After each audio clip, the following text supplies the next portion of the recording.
Good evening, viewers. Welcome to my channel, Census 2027 Learning Hub.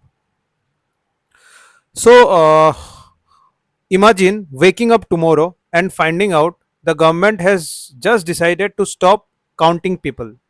Like proof, no more demographic data. What do you think would happen? Could a massive, incredibly complex country like India still figure out where to build new schools?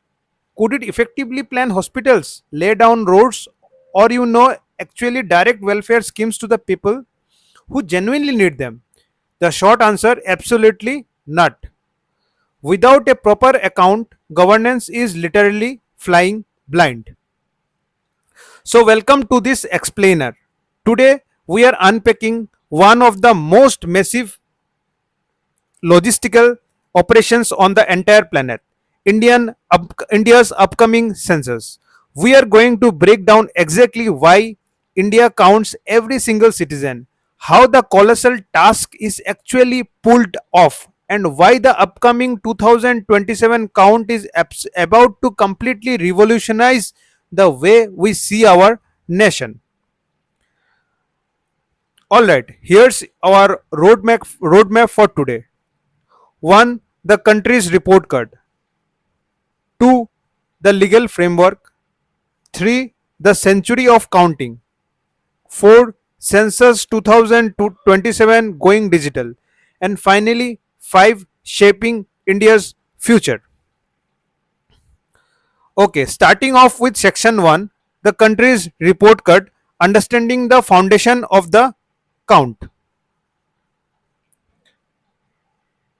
Now, at its core, a census is way more than just a simple head count.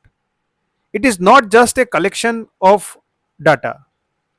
It is rather a important foundational pillar for governance, planning and policy formulation. It gathers vital intelligence on things like housing conditions, education levels, occupation and migration. It tells the government not just how many people exist, but where they live, how they live and what services they desperately need. It's essentially a comprehensive snapshot captured at one very specific point in time. And because it touches literally every aspect of life, this massive operation is handled strictly by the central government. The census is officially a union subject under the constitution. Think about it.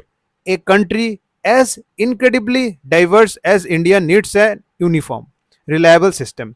If every state used completely different method to count its people, well, comparing the data would be an absolute nightmare. So having it centralized under the union list ensures consistency, reliability, and comparability across the entire nation. We have various different states. So let's say if every state started collecting the data by themselves separately, individually, then it would be a absolute nightmare for the government to compare the data as well as to consolidate the data. So being the union subject, it is this process of census is carried out by the central government. So in section 2 we'll be learning about the legal framework. So section 2 will be continuing in our next video. So hope you like all the contents. Please like and subscribe this channel and for more such videos. Thank you.